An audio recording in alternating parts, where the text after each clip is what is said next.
Hello! இன்னைக்கு வந்து cake orders கொஞ்சம் நெறையாவே இருந்துச்சு.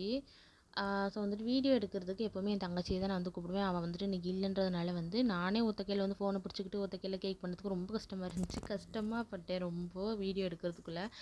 ஆ நீங்களே பாருங்க நான் என்ன பாடுபடுறேன்ட்டு. அதுக்கப்புறம் வந்துட்டு சரி ஓகே சரிப்பட்டு வராது. நம்ம வந்துட்டு வீடியோவும் எடுக்க முடியாது. அப்புறம் கேக்கும் பண்ண முடியாது. கஸ்டமர் கிட்ட குடுக்க முடியாம ஆயிடும் அப்படின்னு சொல்லிட்டு, சும்மா லைட்டா வந்து சின்ன சின்ன கிளிப் மட்டும் எடுத்துக்கிட்டேன். அதுவுமே நான் வந்து எல்லா கேக்ஸையும் என்னால வந்து எடுக்க முடியல. சரி ஓகே அப்படின்னு சொல்லிட்டு ஃபோட்டோ மட்டும் எடுத்து வச்சுக்கிட்டேன். ஸோ அதான் வந்து அட்டாச் பண்ணியிருக்கேன். ஆ அவ்வளோதான். அதுக்கப்புறம் வந்துட்டு லாஸ்ட் வீடியோல வந்து சொல்லியிருந்தேன்ல, ஸோ அதோட கன்டினியூஷன் வந்து இந்த வீடியோல சொல்றேன். அப்புறம் வந்துட்டு இனிமேல் உங்ககிட்ட கேக் ஆர்டர் வந்து நம்ம எடுத்துறவே கூடாது அப்படின்னு சொல்லிட்டு ஒரு உறுதிமொழி எடுத்துட்டு உட்காந்துருந்தேன்.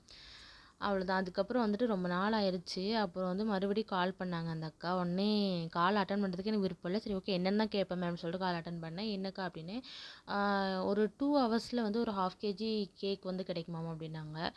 ஃபர்ஸ்ட் ஆஃப் ஆல் வந்து அவங்க கிட்ட கேக் ஆர்டர் எடுக்கிறதுக்கு எனக்கு விருப்பம் இல்ல. நான் இனிமேல் கால் பண்ணா நம்ம எடுக்கக்கூடாது அப்படின்னு தான் நெனச்சிட்டு இருந்தேன். அதுவும் போக இவங்க வந்து 2 ஹவர்ஸில வந்துட்டு கேக்கு வேணுமா? எப்படி பண்ணுறது? நான் வந்து இல்லக்கா என்னால 2 ஹவர்ஸ்லாம் பண்ண முடியாது. அது போக எனக்கு வேற ஆர்டர்ஸ் இருக்கு. அதனால நீங்க வேற யார்ட்டயாவது குடுத்துக்கோங்க. அப்படின்ற மாரி நான் அவங்ககிட்ட சொல்லிட்டு விட்டுட்டேன். அவ்வளோதாங்க. அதோட சரி அவங்ககிட்ட வந்து நான் கேக் ஆர்டர்ஸ் எடுக்கிறதே இல்ல.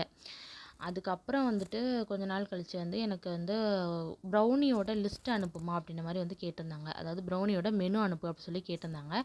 நானும் சரி ஓகே மெனு தானே கேட்குறாங்க. இதில என்ன இருக்கு அப்படின்னு சொல்லிட்டு அனுப்புனேன். அனுப்புனதுக்கு அவங்க என்ன பண்ணாங்க அப்படின்றத நெக்ஸ்ட் வீடியோல சொல்றேன்.